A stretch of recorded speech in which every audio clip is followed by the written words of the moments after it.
ओम शांति। आज 9 नवंबर 2023 बाबा के अनमोल मधुर महावाक्य हैं। बाबा ने कहा, मीठे बच्चे, देह अभिमान में आने से ही माया की चमाट लगती है। देही अभिमानी रहो तो बाप की हर श्रीमत का पालन कर सकेंगे। प्रश्न बाबा ने पूछा है, बाप के पास 2 प्रकार के पुरुषार्थी बच्चे हैं, वे कौन से? आंसर में बाबा ने कहा, एक बच्चे हैं जो बाप से वर्षा लेने का पूरा पुरुषार्थ करते हैं, हर कदम पर बाप की राय लेते हैं। दूसरे फिर ऐसे भी बच्चे हैं जो बाप को फारकती देने का पुरुषार्थ करते हैं। कोई हैं जो दुख से छूटने के लिए बाप को बहुत बहुत याद करते हैं। कोई फिर दुख में फंसना चाहते हैं। यह भी वंडर है ना। गीत है, बाबा ने गीत में कहा, महफिल में जल उठी समा। ओम शांति। बच्चों ने गीत तो बहुत बार सुना है, नए बच्चे फिर नए से सुनते होंगे। जबकि बाप आते हैं तो आकर अपना परिचय देते हैं। बच्चों को परिचय मिला हुआ है। बाबा ने कहा, बच्चों को परिचय मिला हुआ है। जानते हैं अभी हम बेहद के माता पिता की संतान बने हैं। जरूर मनुष्य सृष्टि का रचयिता माता पिता होगा, परंतु माया ने मनुष्य को बुद्धि बिल्कुल डेड कर दी है। इतनी साधारण बात बुद्धि में नहीं बैठती। कहते तो सभी हैं कि हमको भगवान ने पैदा किया है, तो जरूर माता पिता होंगे। भक्ति मार्ग में याद भी करते हैं, हर धर्म वाले गॉड फादर को जरूर याद करते हैं। भक्त खुद तो भगवान हो नहीं सकते। भक्त भगवान की बंदगी करते हैं। गॉड फादर तो जरूर सबका एक ही होगा, अर्थात सभी आत्माओं का फादर एक ही है। सभी जिस्मों का फादर एक हो नहीं सकता, वह तो अनेक फादर हैं।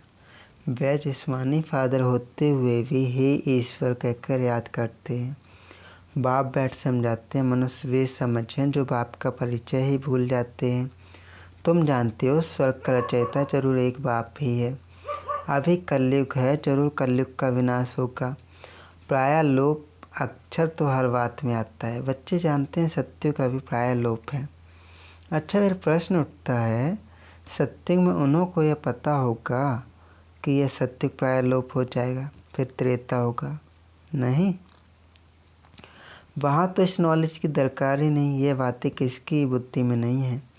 सृष्टि का चक्र कैसे फिरता है, हमारा पारलौकिक बाप कौन है, ये तुम बच्चे ही जानते हो। मनुष्य गाते हैं तो हम माता पिता, हम बालक तेरे, परंतु जानते नहीं, तो कहना भी ना कहने के बराबर हो जाता है। बाप को भूल गए हैं, इसलिए आलफन बन पड़े हैं। बाप हर बार समझाते हैं, श्रीमत पर कदम कदम पर चलो, नहीं तो कोई समय माया बड़ा धोखा देगी। माया है ही धोखेबाज। माया से लिबरेट करना यह बाप का ही काम है।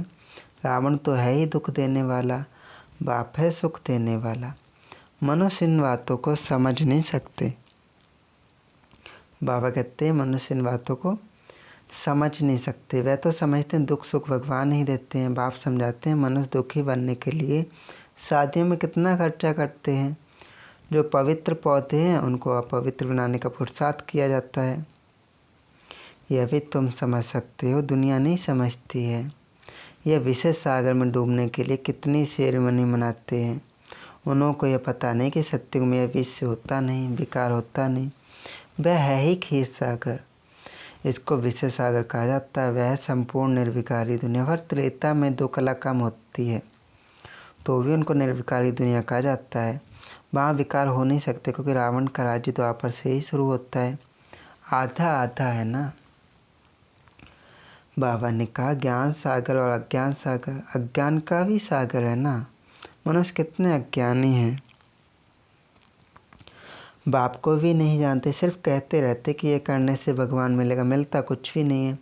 माथा मारते रहते, माथा मारते मारते दुखी निधन के बन जाते हैं। तभी फिर मैं धनी आता हूँ। धनी बिगड़ माया जिगर ने सबको खा लिया है। बाप समझाते हैं माया बड़ी दुस्तर है, बहुतों को धोखा मिलता है, कोई को काम की चमाट, कोई को मुँह की चमाट लग जाती है। देह अभिमान में आने से ही चमाट लगती है, मेहनत है ही देही अभिमानी बनने में। इसलिए बाप घड़ी घड़ी कहते हैं सावधान, मन मना भव।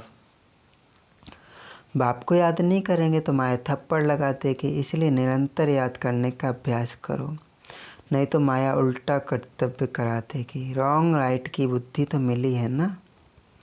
कहाँ भी मूंझो तो बाप से पूछो, तार में, चिट्ठी में, फ़ोन पर पूछ सकते हो। फ़ोन सवेरे सवेरे झट मिल सकता है, बाबा को फ़ोन सुबह सुबह झट मिल सकता है, क्योंकि उस समय सिवाय तुम्हारे बाकी सब सोए रहते हैं, तो फ़ोन पर तुम पूछ सकते हो। दिन प्रतिदिन फ़ोन आदि की आवाज़ भी सुधारते रहते हैं, परंतु गवर्नमेंट है गरीब, तो खर्चा भी ऐसे ही करती है। तो बाबा ने कहा इस समय तो सब जड़ीभूत अवस्था वाले तमो प्रधान हैं, फिर भी खास भारतवासियों को रजो तमोगुणी क्यों कहा जाता है? क्योंकि यही सबसे ज़्यादा सतो प्रधान थे। दूसरे धर्म वालों ने ना तो इतना सुख देखा है, ना दुख देखना है। वे अभी सुखी हैं, तब तो इतना अनाज आदि भेजते रहते हैं। उन्हों की बुद्धि रजो प्रधान है, विनाश के लिए कितने इन्वेंशन करते हैं, परंतु उन्हों को यह पता नहीं पड़ता। इसलिए उन्हों को बहुत चित्र आदि भेजने पड़े, तो उन्हों को भी पता पड़ेगा। आखिर समझेंगे यह चीज़ तो बड़ी अच्छी है, इन पर लिखा हुआ है गॉड फादरली गिफ्ट। बाबा ने कहा जब आफत का समय होगा तो आवाज़ निकलेगा, फिर समझेंगे बरोबर ये हमको मिला था। इन चित्रों से बहुत काम निकलेगा। बाप को बेचारे जानते ही नहीं हैं। सुखदाता तो वह एक ही बाप है, वह सब उनको याद करते हैं। चित्रों से अच्छी रीति समझ सकते हैं। अभी देखो 3 पर पृथ्वी के नहीं मिलते हैं, और फिर तुम सारे विश्व के मालिक बन जाते हो। यह चित्त विलायत में भी बहुत सर्विस करेंगे। तो बाबा ने कहा बच्चों को इन चित्रों का इतना कर्जा नहीं, खर्चा तो होना ही है। राजधानी स्थापन करने में उस गवर्नमेंट का करोड़ों रुपया खर्च हुआ होगा और लाखों मरे। यहाँ तो मरने की बात थी नहीं, श्रीमत पर पूरा पुरुषार्थ करना है, तभी श्रेष्ठ पद पा सकेंगे। नहीं तो पीछे सजा खाने समय बहुत पछताएंगे। ये बाप भी है तो धर्मराज भी है। पति दुनिया में आकर बच्चों के 21 जन्मों के लिए स्वराज्य देता हूँ। अगर फिर कोई विनाशकारी कर्तव्य किया तो पूरी सजा खाएंगे। ऐसे नहीं जो होगा वह देखा जाएगा। दूसरे जन्म का कौन बैठ विचार करेगा? तो बाबा ने कहा मनुष्य दान पुण्य भी जरूर दान पुण्य दूसरे बाबा ने कहा मनुष्य दान पुण्य भी दूसरे जन्म के लिए करते हैं। तुम अभी जो करते हो 21 जन्मों के लिए। वे जो कुछ करते अल्पकाल के लिए ऐब्जा फिर भी नरक में ही मिलेगा। तुमको तो स्वर्ग में ऐब्जा मिलना है। रात दिन का फर्क है ना। तुम स्वर्ग में 21 जन्मों के लिए प्रारब्ध पाते हो। हर बात में श्रीमत में चलने से बेड़ा पार है। बाप कहते तुम बच्चों को नैनों पर बिठाकर बड़े आराम से ले आता हूँ। तुमने बहुत दुख उठाए। आप कहता हूँ तुम मुझे याद करो। तुम नंगे आए थे, ये पाठ बजाया, फिर वापस जाना है। यह तुम्हारा विनाशी पाठ है। इन बातों को कोई भी साइंस का मंडी समझ नहीं सकते। आत्मा इतना छोटा स्टार है, उनमें अविनाशी पाठ सदैव के लिए भरा हुआ है। यह कभी समाप्त नहीं होता। बाप भी कहते हैं मैं भी तो क्रिएटर और एक्टर हूँ। मैं कल्प आता हूँ पाठ बजाने। कहते हैं परमात्मा मन बुद्धि सहित चैतन्य नॉलेजफुल है, लेकिन क्या चीज़ है ये कोई नहीं जानती। जैसे तुम स्टार आत्मा स्टार मिसेल हो, मैं भी स्टार हूँ। भक्ति मार्ग में भी मुझे याद करते, क्योंकि दुखी है मैं आकर तुम बच्चों को अपने साथ ले जाता हूँ। तुम बच्चों को अपने साथ ले आता हूँ। मैं भी पंडा हूँ, मैं परमात्मा, तुम आत्मा को ले आता हूँ। आत्मा मच्छर से भी छोटी है, यह समझ भी तुम बच्चों को अभी मिलती है। कितना अच्छी रीति समझाते हैं कि बाप कहते तुमको विश्व का मालिक बनाता हूँ, बाकी दिव्य दृष्टि की चाबी मैं अपने पास ही रखता हूँ। यह किसको नहीं देता हूँ। यह भक्ति मार्ग में ही मेरे ही काम में आती है। बाप कहते हैं मैं तुमको पावन पूज्य बनाता हूँ, माया पतित पुजारी बनाती है। समझाती तो बहुत है, परंतु कोई बुद्धिमान समझे। तो बाबा ने कहा यह टेप मशीन बहुत अच्छी चीज़ है। बच्चों को मुरली तो ज़रूर सुननी है। बहुत सीख लेते बच्चे हैं। बाबा को बांधेली गोपिकाओं पर बहुत तरस पड़ता है। बाबा की मुरली सुनकर बहुत खुश होंगे। बच्चों की खुशी के लिए क्या नहीं करना चाहिए। बाबा को तो रात दिन गांव की गोपिकाओं का ख्याल रहता है। नींद भी फिट जाती है। क्या युक्ति रचें, कैसे बच्चे दुख से छूटे। कोई तो फिर दुख में फंसने के लिए भी तैयारी करते हैं, कोई तो पुरुषार्थ करते हैं वर्षा लेने का, तो कोई भी फारकती देने का भी पुरुषार्थ करते हैं। दुनिया तो आजकल बहुत ख़राब है। कोई बच्चे तो बाप को मारने में भी देरी नहीं करते हैं। बेहद का बाप कितना अच्छी रीति समझाते हैं, मैं बच्चों को इतना धन दूंगा जो ये कभी दुखी नहीं होंगे। तो बच्चों को भी इतना रहमदिल बनना चाहिए कि सबको सुख का रास्ता बताएं। आजकल तो सभी दुख देते हैं, बाकी टीचर का भी दुख का रास्ता नहीं बताएंगे। वे पढ़ाते हैं, पढ़ाई सोर्स ऑफ इनकम है।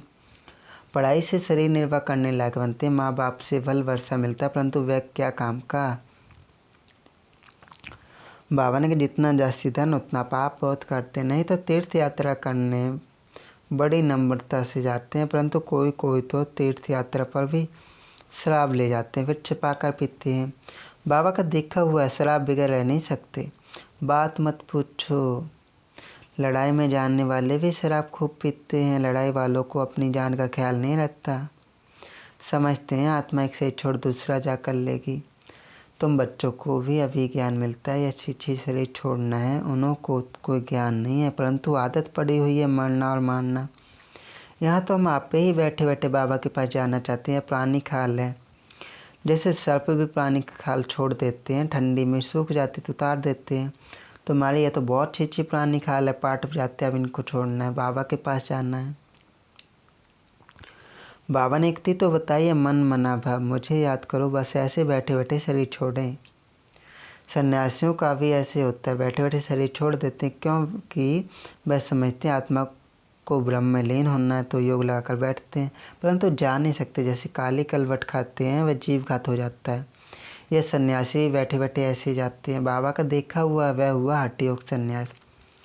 बाबा समझाते हैं तुमको 84 जन्म कैसे मिलते हैं, तुमको कितनी नॉलेज देते हैं। कोई बिरला श्रीमत पर चलता है, दे अभिमान आने से फिर बाप को भी अपनी मत देने लग पड़ते हैं। बाप समझाते हैं दे ही अभिमानी बनो, मैं आत्मा हूँ, बाबा आप ज्ञान के सागर हो, बस आप बाबा आपकी राय पर ही चलूँगा। कदम कदम पर बड़ी सावधानी चाहिए, भूले तो होती रहती, फिर पुरुषार्थ करना पड़ता है। कहाँ भी जाओ बाप को याद करते रहो, विकर्मा का बोझा सिर पर बहुत है। कर्म भोग भी तो चुक तो करना होता है ना, पिछाड़ी तक ये कर्म भोग छोड़ेगा नहीं। श्रीमत पर चलने से ही पारस बुद्धि बनना है। साथ में धर्मराज भी है, तो रिस्पॉन्सिबल वह हो क्या। बाप बैठा है, तुम क्यों अपने पर बोझा रखते। पतित पावन बाप को पतितों की महफिल में आना है, यह तो नई बात नहीं। अनेक बार पाठ बजाया, फिर बजाते रहेंगे, इसको ही वंडर कहा जाता है। अच्छा, मीठे मीठे सिखिलते बच्चों प्रति आई बाबा ने स्पेशल दिया है। पारलौकिक बाप दादा का मीठे मीठे सिखिलते बच्चों प्रति याद प्यार गुड मॉर्निंग। रूहानी बाप की रूहानी बच्चों को नमस्ते। हम रूहानी बच्चों की रूहानी माता पिता बाप दादा को याद प्यार गुड मॉर्निंग, नमस्ते बाबा नमस्ते। धारणा के लिए मुख्य सार है, बाप समान सबको दुखों से लिबरेट करने का रहम करना है, सुख का रास्ता बताना है। सेकंड नंबर है, कोई भी विनाशकारी कर्तव्य नहीं करना, श्रीमत पर 21 जन्मों के लिए अपनी प्रारब्ध बनानी है। कदम कदम पर सावधानी से चलना है। वरदान दिया है बाबा ने, वायदों की स्मृति द्वारा फ़ायदा उठाने वाले सदा बाप की ब्लेसिंग के पात्र भव। जो भी वायदे मन से बोल से अथवा लिख कर करते हो उन्हें स्मृति में रखो, तो वायदे का पूरा फ़ायदा उठा सकते हो। चेक करो कि कितने बार वायदा किया और कितना निभाया है। वायदा और फ़ायदा इन दोनों का बैलेंस रहे तो बाप दाता वरदाता बाप द्वारा ब्लेसिंग मिलती रहेगी। जैसे संकल्प श्रेष्ठ करते हो ऐसे कर्म भी श्रेष्ठ हों तो सफलता मूर्त बन जाएंगे। स्लोगन में बाबा ने कहा, स्वयं को ऐसा दिव्य आईना बनाओ, स्वयं को ऐसा दिव्य आईना बनाओ जिसमें बाप ही दिखाई दे, तब कहेंगे सच्ची सेवा, तब कहेंगे सच्ची सेवा। ओम शांति।